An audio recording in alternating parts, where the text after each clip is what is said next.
কোটি টাকারও বেশি ব্যয়ে রাস্তা নির্মাণের কাজ শুরু হলেও আজও তা সম্পূর্ণ হয়নি। টানা বর্ষণের জেরে সেই অসম্পূর্ণ রাস্তা এখন কার্যত মরণ ফাঁদে পরিণত হয়েছে। চরম দুর্ভোগে পড়েছেন কৃষ্ণপুর চা বাগানের প্রায় ৩০০টি পরিবারের বাসিন্দারা। মোহনপুরের সিমনা বিধানসভার ব্রহ্মকুণ্ড গ্রাম পঞ্চায়েতের অন্তর্গত কৃষ্ণপুর চা বাগানে যাওয়ার রাস্তার বেহাল অবস্থার অভিযোগ তুলেছেন স্থানীয়রা। তাদের দাবি, প্রায় ১ বছর আগে এডিসি প্রশাসনের উদ্যোগে দারোগামুড়া থেকে ভূমিষ্টিলা পর্যন্ত প্রায় ১.৫ কিলোমিটার রাস্তা নির্মাণের কাজ শুরু হয়। ১ কোটি টাকারও বেশি ব্যয়ের এই প্রকল্পে অধিকাংশ অংশে মেটালিং করা হলেও কৃষ্ণপুর চা বাগানের প্রবেশ মুখের প্রায় ২০০ মিটার রাস্তা এখনো অসম্পূর্ণ অবস্থায় পড়ে রয়েছে।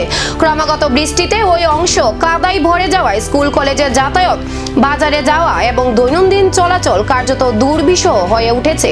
সবচেয়ে বেশি সমস্যায় পড়েছেন চা শ্রমিক পরিবারগুলি। স্থানীয়দের অভিযোগ, রাস্তার বেহাল অবস্থার কারণে অনেক সময় অ্যাম্বুলেন্সও গ্রামে প্রবেশ করতে পারে না।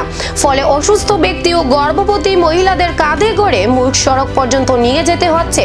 দ্রুত রাস্তা সংস্কার করে স্বাভাবিক যাতায়াতের ব্যবস্থা করার দাবি জানিয়েছেন চা শ্রমিক পরিবারের সদস্যরা।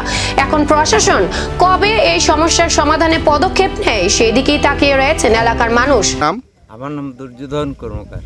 আপনি কি এই বাগানের? আমি এই বাগানের সাব স্টাফ সর্দার। এখন যেন এই শুক্লবুদ্ধ যে বললো যে অসুবিধা হচ্ছে আপনাদের এই রাস্তার জন্য, এই কথাটা কি কত টাকা সত্যি? হ্যাঁ, কতটা সত্যি। আর ২০০ মিটারের মতো রাস্তার খুব বেহাল অবস্থায় পড়ে আছে। আমাদের স্কুল ছাত্রী যাইতেও খুব অসুবিধা। এর মধ্যে বাজার হাট, আপনার রেশন টেশন নিয়ে আমরা খুব অসুবিধাতে আছি। আমরা প্রায় এই বাগানে ৩০০ পরিবারের মতো আছি।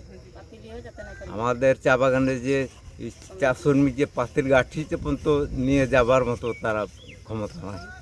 যদি পিছলে পড়ে তাহলে তার মনে করবেন যে হাল হয়ে আছে, এরকম অবস্থা। আচ্ছা, এটা মানে রাস্তার কাজ যে শুরু হয়েছে, এটা কয় বছর আগে থেকে শুরু হয়েছে? প্রায় ১ বছর উপর হয়েছে। কে করতেছে কাজটা আপনারা জানেননি? জোসেফ দেববর্মা। জোসেফ দেববর্মা। তাই তার সঙ্গে আমার একটু পরিচিত আছে। তার নামটা অবশ্য তোরে জানি আমি, জোসেফ দেববর্মা। এর মধ্যে প্রেগনেন্ট গর্ভবতী মহিলা যদি হয় তা খান্দায় নিয়ে এমন লাগতে আসতেই পারে। আমরা ২০০ কিলোমিটার পায়ে রবো, এরপর আমরা অটো বা যে কোনো দিয়ে আমরা গর্ভবতী মারে নিতে আসি হাসপাতালে। এমন অসুবিধাতে অতি সত্ত্বর যাতে আমরা রাস্তাটা ১ মাসের মধ্যে যাতে আমরা কমপ্লিট করে দেয়, এটাই আমার অনুরোধ সরকারের কাছে। এবার প্রশাসনের নজর কবে পড়বে এই বেহাল রাস্তায় সেই দিকেই তাকিয়ে কৃষ্ণপুরবাসী।